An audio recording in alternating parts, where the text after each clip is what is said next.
Thanks for joining me in this. Oh, man.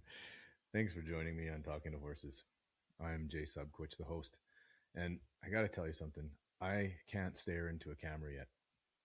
When I think, I move my head around and I move my eyes around, and I don't know why, but it may be that I'm searching for the right words to say or the proper dialogue. And I got to tell you another thing.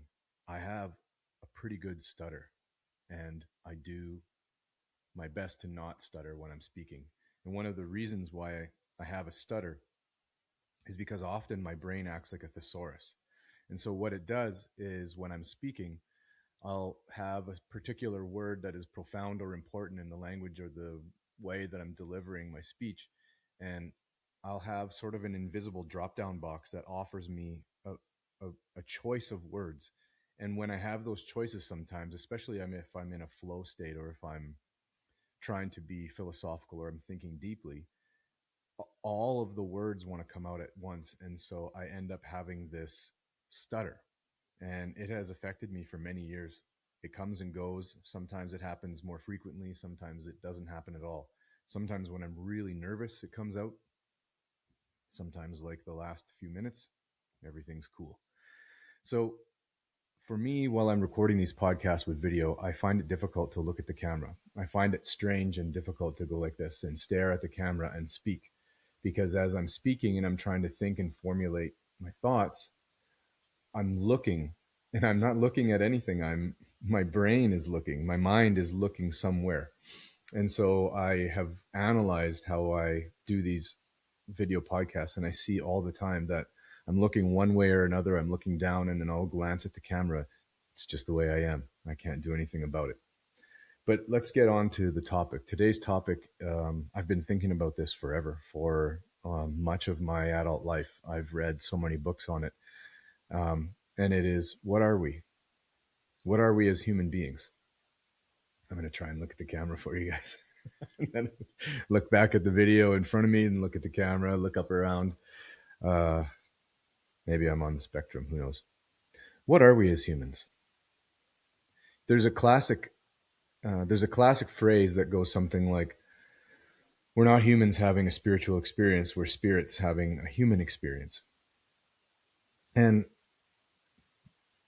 when you pair that with what it means to experience yourself through consciousness, you get this idea that there's a duality within us, that there is the me in flesh and blood, and then there is the conscious me, the spirit, the soul, the spark of life, whatever you want to label it as. It's the thing that is the animating force behind us.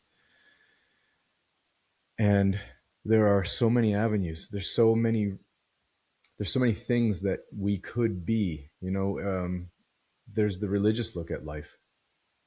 There's the religious look at humanity and what humans are, and sort of in the Christian, or the sort of the Judeo-Christian sense, humans are a gift to the universe from God, and He, or God, is what animates us. He has given us the spirit of life.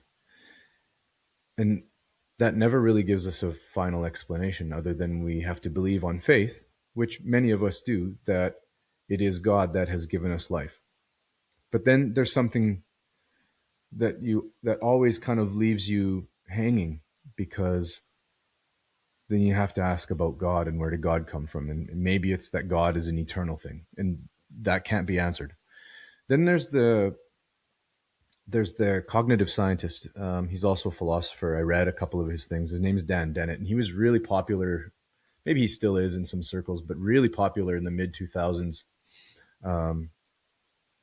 Like, I'm talking somewhere, like, from the early 2000s up until 2010, 2015. There was the four horsemen of the apocalypse there.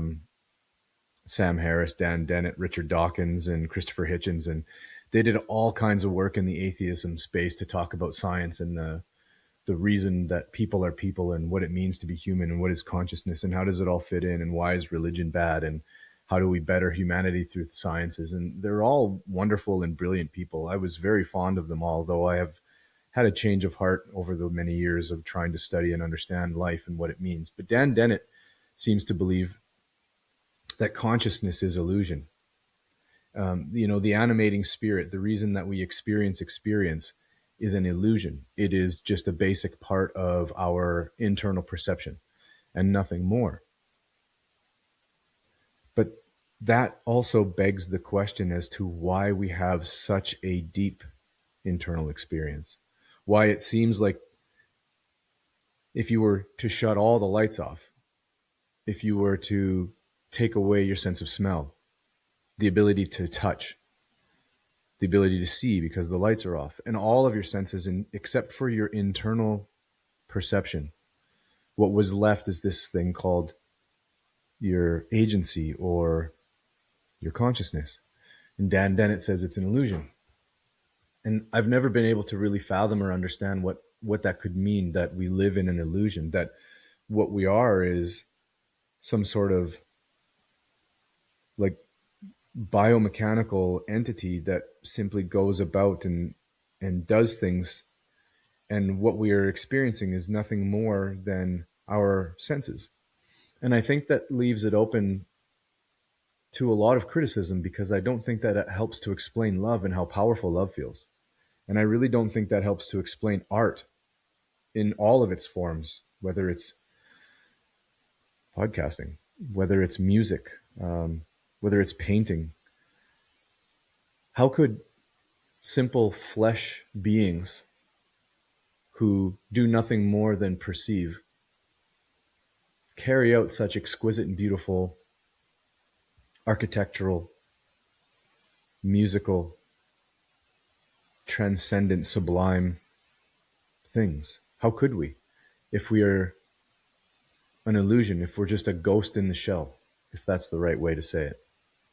And Dan Dennett writes some wonderful stuff. I can't remember the titles of the two books I read of him, but at the time when I was an atheist, I had this desire for an answer, and so I fell into the class of people who had taken away the beautiful spirituality of what we are and replaced it with that mechanical, scientific sort of billiard ball, atoms bumping together, creating everything camp. I'm not in that camp anymore. And then when you move on to a guy like Sam Harris, he's beautifully, beautifully written. How he speaks is amazing. He has probably helped so many people with his meditation app and with his writings and talking about free will and where it comes from. But in a sense, then I also get left empty, because if we're nothing more than an emergent phenomena through the universe, it still doesn't answer the question of the transcendent and the beautiful. I think, in my personal experience, that if we are simply atoms bumping together, creating everything, it never answers the question as to why we have such deep, beautiful inner life. And it points to something like the universe has provided us with a form of intelligence that we have yet to explain. And you got to remember something. I'm an amateur. I have no education. So I am just going on what my thoughts are, what I believe, and what I think. So we have life is inner life, our beautiful inner experience, the Descartes' I think, therefore I am, as an illusion. Or we have it as an emergent phenomenon that the universe finally came together in some scientific way through the laws of physics, and within the lines of math and geometry and calculation, somewhere in there emerges our consciousness. And then there's guys like Professor Donald Hoffman, who I really like, and his ideas are a lot more aligned with Eastern philosophy and Eastern religion, especially things like the Hindu tradition, where all is one and consciousness is fundamental, and it is the it is the ultimate building block and everything is mind. And that may be on the right track if you think about it, if all is mind, because everything we experience is experienced in a way, or is brought together in a way in our mind. And then that begs the question, what is mind? Because you ask most people, what is your mind? And they'll say it's the product of your brain. But your brain is a organ in our body.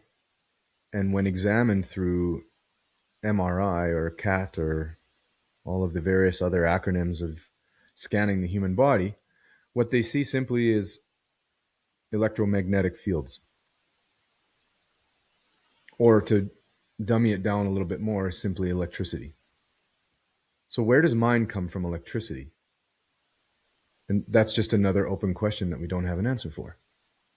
And so when I look at Donald Hoffman's idea of that we have a VR headset, which is our perceptions. Our perceptions are a VR headset. And what they do is they get input from the outside world through our various sensory organs. And then they color a virtual reality picture in our mind that is supplanted onto the world. And one of the things that Donald Hoffman says is that if you're not looking at something, it isn't there. If you're not thinking of something, it isn't there. It doesn't exist. If you're not looking at the moon, it's not there. If you're not looking or driving your car at this point, it's not there, because everything is part of a headset. Everything is an interactive screen. Sort of like when you look at your computer and you see the file folder that you go to click on, and then within the file folder are other files, and maybe you wrote a document and in the file is a document. Well, the file folder itself is nothing more than ones and zeros in a program, a software program being operated by the hardware of the computer. And so in this sense, he's talking about that we are the hardware, the mind is the software, and the things that we're looking at are representations of something in the world that we perceive, but they are not the whole world. They are simply like a virtual reality world that we live in. And so in this way, in this solipsistic panpsychist way, Donald Hoffman, if I am hearing him correctly, and you have to look him up, he's a wonderful guy, really, really beautifully spoken, and his ideas and his philosophy and his science are incredible, and it might be true. Scary, but it might be true. That everything that we see, everything that we perceive is part of a virtual reality headset. And it's not like the Oculus that you put on, or the other forms of virtual reality that we have here on the world now. This is an internal thing. And that brings me to something interesting, and I'll share with you this wild vision or dream. I don't know what it was now. I can't remember what it was. I had a dream or a vision one time. Now, I have to admit to you that I was heavily under the influence of cannabis when this dream went on. But there were times in my life when I could get into a really serious meditative state while I was under heavy doses of cannabis. And what I had was this vision. And the vision was I could see, it was like I was in an operating theater. So I was in the balcony of an operating theater. And what I was observing was a vision of me on the operating table. And I was observing that my perceptions were coming into me from the outside world. And then they were being filtered through my brain. And in my brain, and the top of my head was removed. It wasn't gross. It was just the way I was looking at it. The top of my head was removed, and all of the world's inputs were coming into me. And inside my brain, inside my head, was a little man, like a little homunculus, a little miniature figure, watching a screen like a movie. And on the screen was all of the inputs. The three-dimensional world we see was being put on a screen, and then there was a little miniature me, a little representation of who I was, watching the screen. And then in the vision, the little me was blasting out what I was seeing on the movie screen in real time into a 3D world. And so it was like a feedback loop of the little miniature me, almost like what an EMP would look like if you watch the energy disperse out from an EMP. The little miniature me was watching a movie screen, which was the inputs from the real world. And then the little miniature me was getting it into itself, blasting that out in a 3-dimensional landscape, which was then being put into inputs into the big me, which was sitting on the operating table. And then there was me looking at this. And I've thought of that vision or that dream so many times, I still don't really know how to interpret it other than perhaps what I was experiencing in this dream or this vision was that the me that's in the balcony of the operating theater is the final level of the awareness. And what I'm observing is the human experience of perception through consciousness. And that's kind of the only way that I can explain that. There's no other healthy way or personal way I can use language to explain what that meant. When I had that dream, I wrote it all down in one of my journals. Who knows where that is? And I've come back to it many, many times, and I've thought of that and how strange it was and how it seemed to at least give me some kind of inside look as to what might be going on with the human experience. It's sort of like the Wizard of Oz, like the man behind the curtain kind of thing. And ultimately, that may be where we are headed with what it really means to be human and what consciousness is. Now, there are really brilliant men and women out there that have devoted their entire lives to trying to understand consciousness, and I'm nowhere near that. I'm simply talking. I'm simply offering some thoughts, and that maybe that'll spark something in you as well. So it could be like the man behind the curtain, where we truly are simply a spirit bound to a physical experience. It could be, like Daniel Dennett puts it, that all of our perceptions create a simple illusion, and that the I think therefore I am, like Descartes said, is not real, but simply part of our internal perception system. And that kind of makes me feel like if that's true, then we're just sort of robots, right? That we don't actually have any real agency, that there isn't anything like free will, and that all of our choices and our desires and our aspirations and our passions are just a predetermined part of a mechanical soup that we call the universe. And then there's a few more.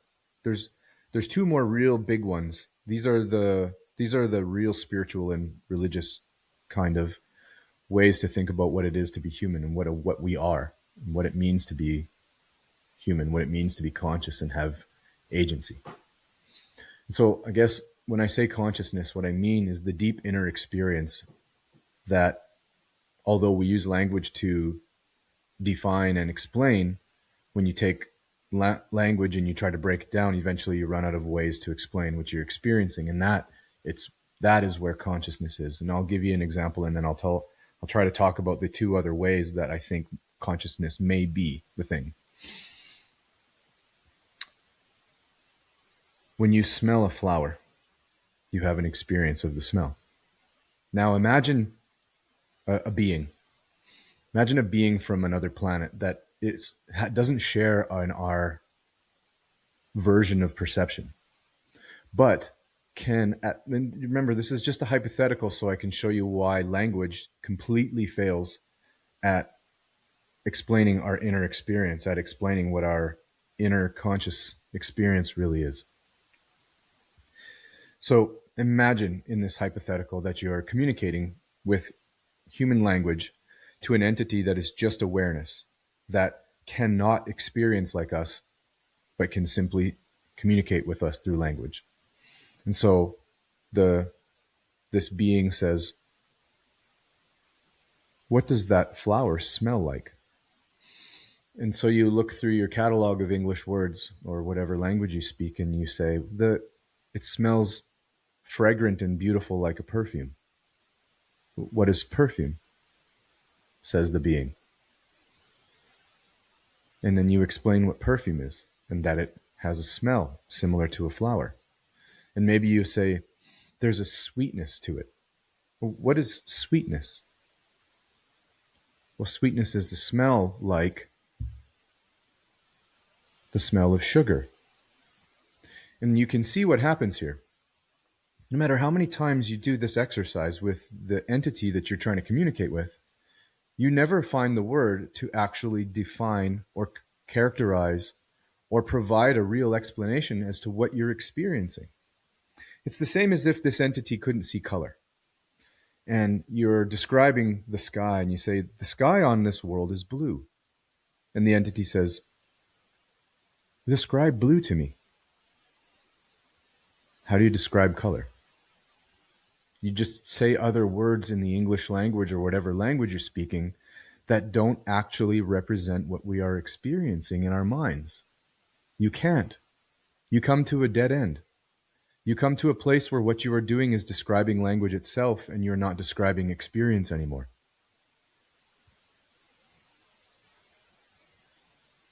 And so when I say consciousness, this is what I mean. It is the thing that transcends our language, but is always there. It's never off. And I simply do not believe that when we are asleep and we're not dreaming that our consciousness is off. And I also don't believe that when we are under anesthetic that our consciousness simply disappears. I am in the camp that what is happening is that our biological form is simply incapable of reaching the inner experience because of the chemicals or the fact that when we're sleeping, our bodies and our brain slow to a place where consciousness has nothing more to experience than nothing. And also, if you've been anesthetized, it doesn't feel the same as sleep at all.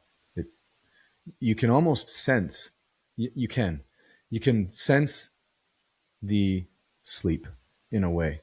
When you've awakened after 7 or 8 hours of sleep, there is almost this sensation, to me anyways, of, okay, well, I slept that long. It felt that way. When I've had a small nap, I feel like a little bit of time has gone by. But for me, and I've had anesthetic many times, I've had at least 7 or 8 surgeries, maybe more. Anesthetic feels like disappearing and then reawakening in a form of confusion. So let's go now to 2 other ways or 2 other forms of trying to explain what it is to be human.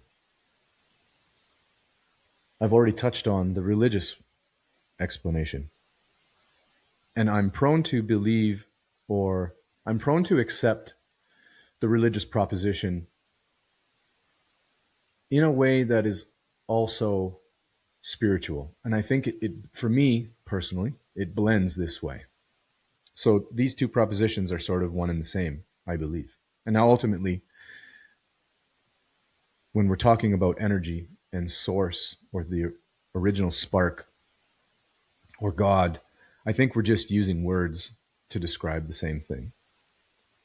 So in Hindu tradition, without really getting deep into it, because I can't remember what I've read, honestly, I can't remember verbatim the words. I don't have a memory like that.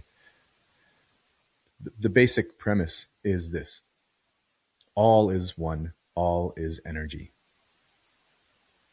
And then the premise in the Judeo-Christian religious sense is that God did it all. And so you have a duality of God and then all of the things that he created. And God is on the outside, but is also everything because God used himself to create it all. And you could argue forever in the religious camp on all of that. You could argue for hours and hours, days even, on what that really means. Is God outside of the universe peering in, or is God the universe? Because God made everything and he had to have made it from something, or he made it from himself. And I'm simply using the word him because that's traditionally how it is always spoken. God as a masculine entity. I am not trying to anthropomorphize God.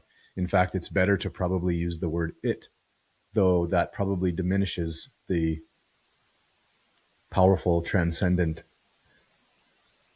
unimaginable, and non-comprehensible thing that God is in the real religious sense. And then, so we've got the sort of Eastern philosophical, spiritual sense that all is one. And then on the other hand, these are the sort of the two big ones, right?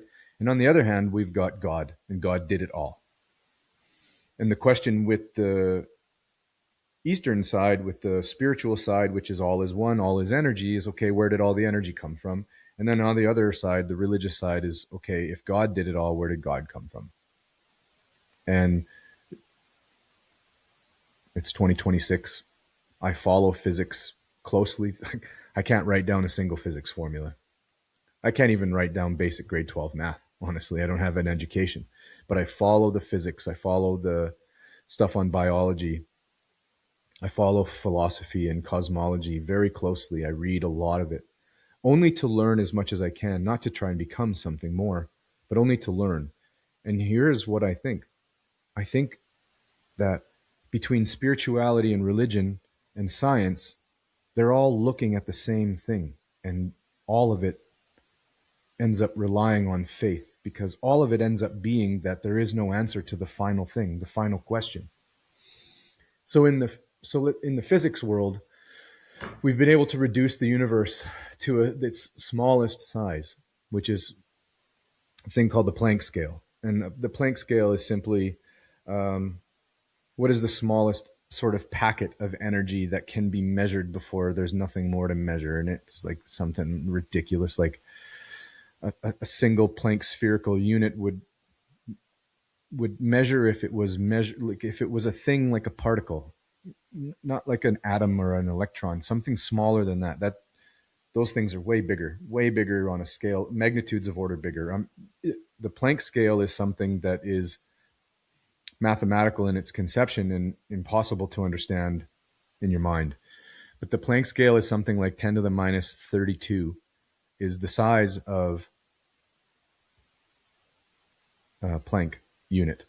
And Planck time, which would be how long a photon of energy would take to go from one side of a Planck unit to the other, is 10 to the minus 43, I believe. And I could be off by a magnitude of order. I don't remember exactly. We've reduced the entire universe in the quantum mechanical world to something that size. And so when I'm thinking about the quantum world, and I'm thinking about all of the little Planck spherical units, all these little packets of energy, I wonder, how come we can't divide them anymore? If they're simply numbers, how come we can't slice one of those things? Imagine if you could get down that size and you could hold the Planck spherical unit in your hand. How come you can't chop it in half and have two halves of one of these things? And then, you could imagine if you had a half of one of these Planck units, how come you couldn't divide it into quarters? What's stopping that? Maybe in a fundamental sense, maybe in a way, when we're looking at the quantum world, maybe the defining border between every Planck spherical unit is defined because it has a consciousness, because it has, at minimum, a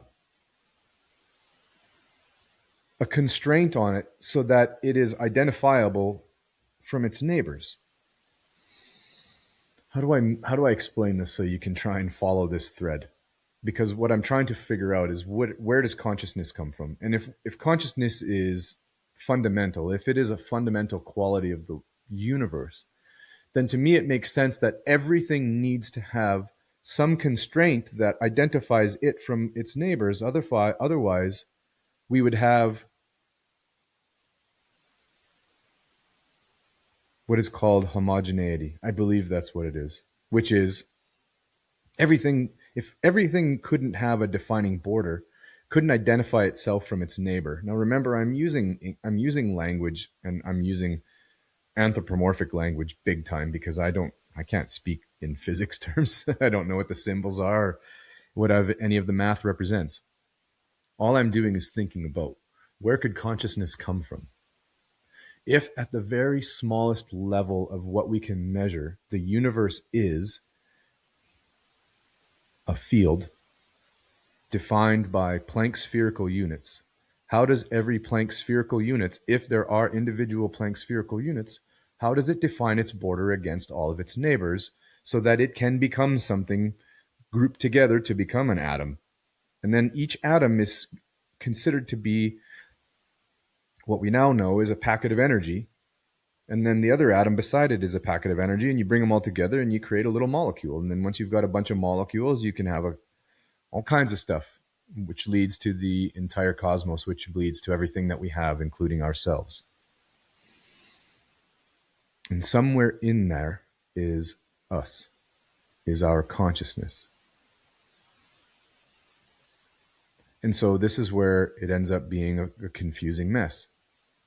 Because I believe that when I think of God as universe, and I think of God as source, and I think of God as the source of all the energy.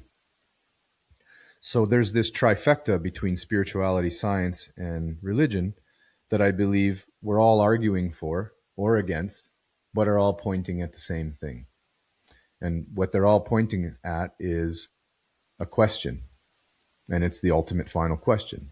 Where did it all come from? So if God is the source, then one of the other ultimate questions is, what is God? And I don't believe we can have an answer for that.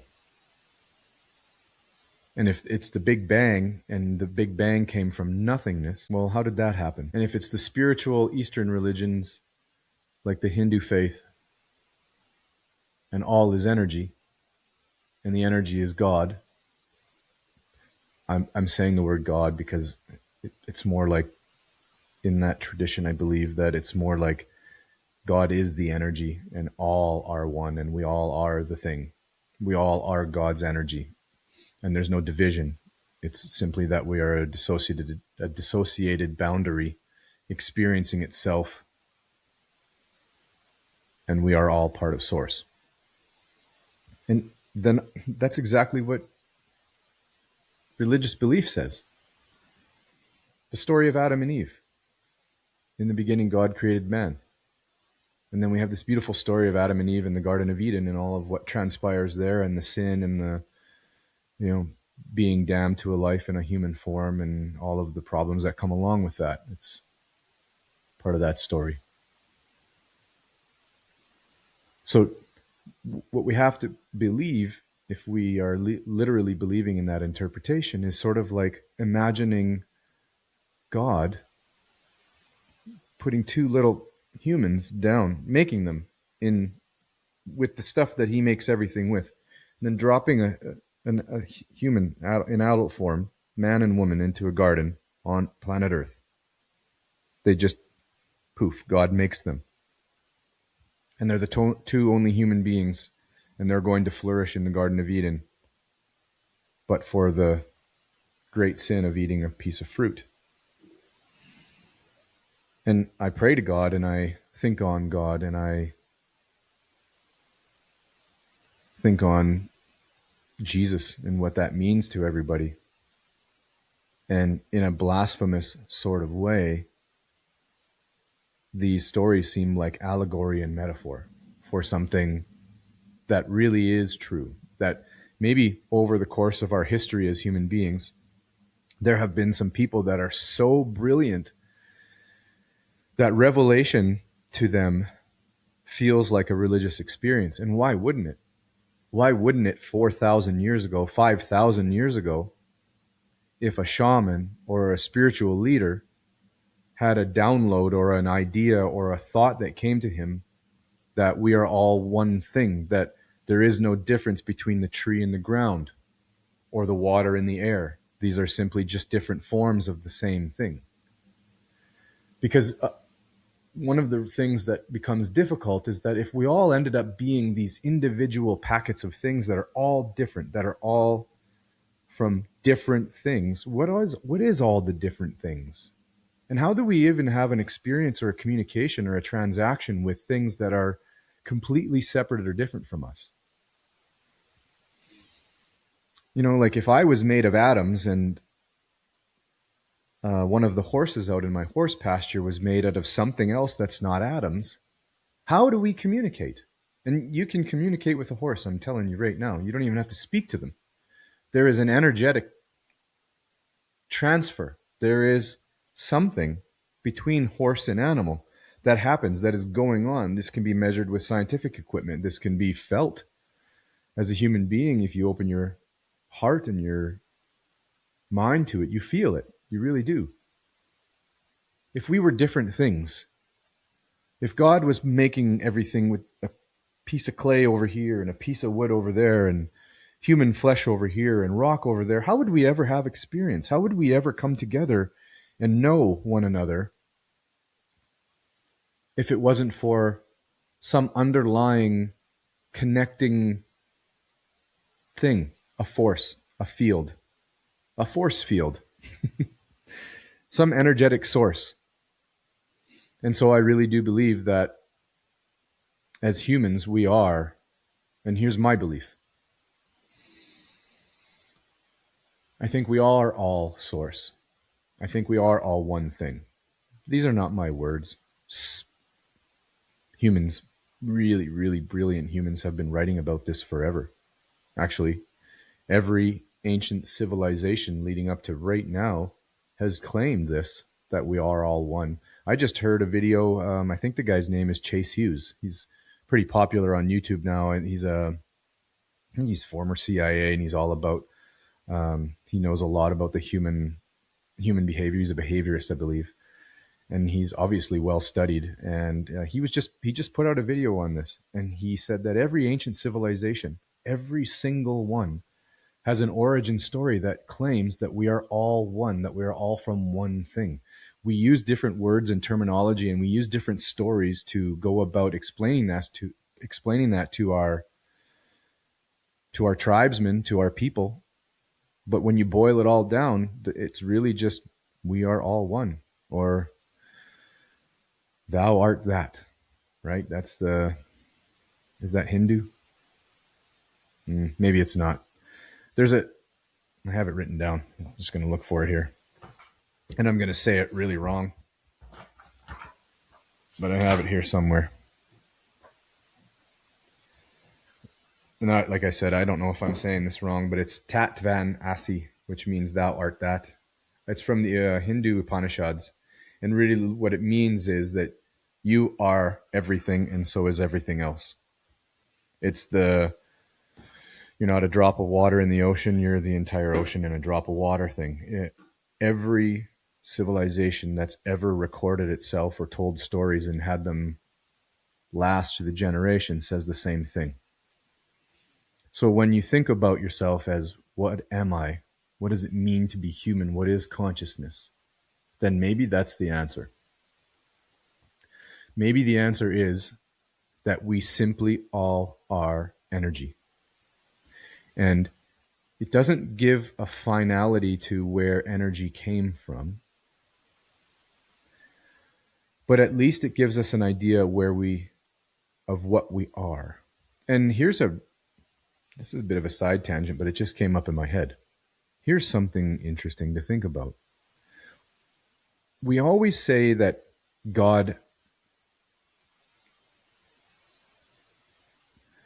made it all, or that it was the Big Bang, and before the Big Bang there was maybe nothingness. Although there are scientists now that say that maybe it's this repeating infinity that keeps going on, either the big cool down or the big crunch, or the universe expands out and then finally contracts, and then it comes back after it contracts down to this infinitesimally small little packet of energy. It blows up like another Big Bang, and away we go again, and we have another trillion 10 to the 500 years of experience in an infinity, and then finally the energy gets so far away from itself that it gets really cold and all the energy goes away, but then something pops out. You have this idea of a multiverse of things popping into this infinity, or you have this idea of the universe expanding out forever until it loses all its energy, or contracting back down, or maybe there's an idea that energy flows through black holes and wormholes from other dimensions, and all of it deals with energy. So I think we can check that box off that we are all from some source of energy. And maybe we are just too early in our science to understand the rest of the questions. Or maybe we won't ever be able to look behind the Wizard of Oz and see the thing behind the curtain, right? Maybe that's why we have to put our trust in, our faith in religious text. Why we have to put ourselves into a position where we believe that we are all one. Because when we start believing that we're all separate and that some entities or some peoples are better than others, then what we get is what we have in the world today. And so when we question what are we, not only are we questioning what are we, we're trying to answer questions as to how we fit in this world. Are we divided or are we united, right? If everything is energy and we are all one thing, does it not make sense to start to treat things like that a little bit better, especially when you look at your fellow man and woman?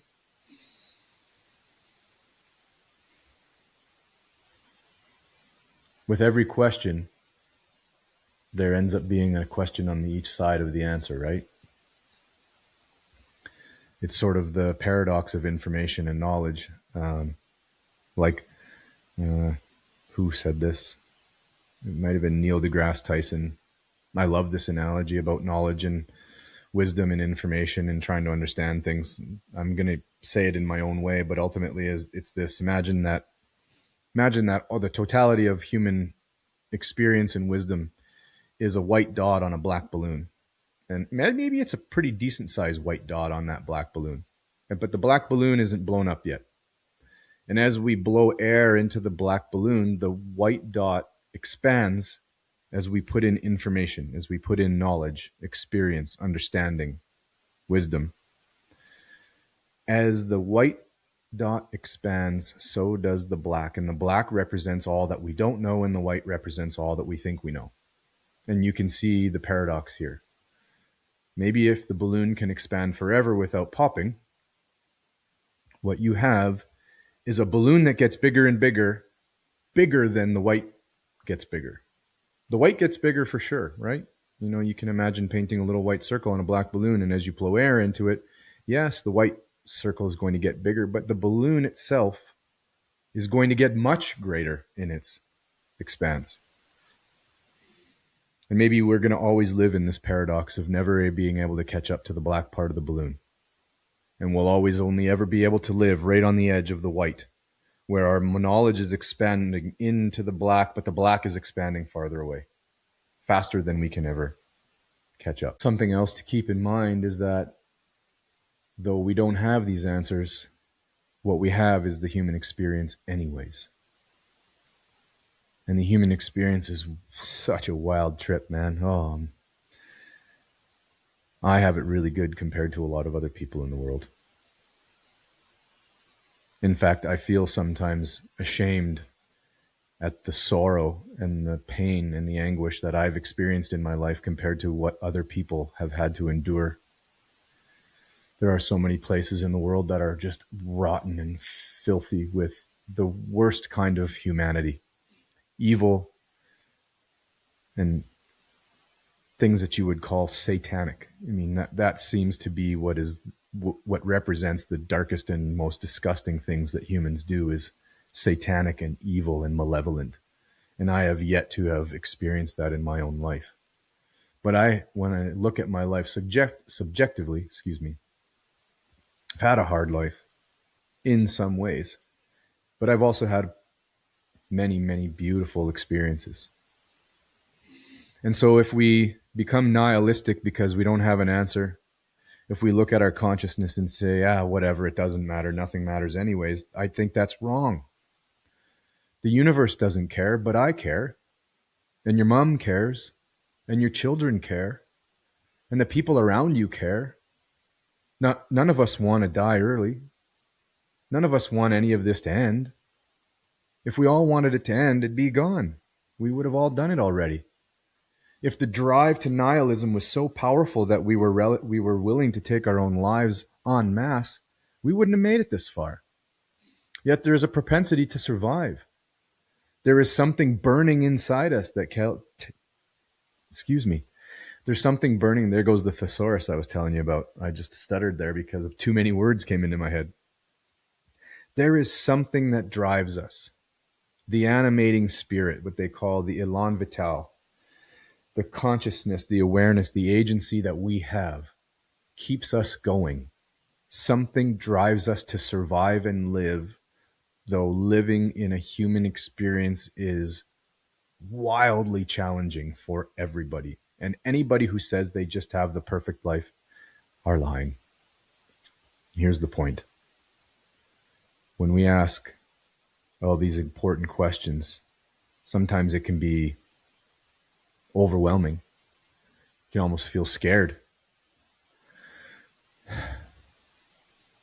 But then if you have somebody you love, just go give them a hug.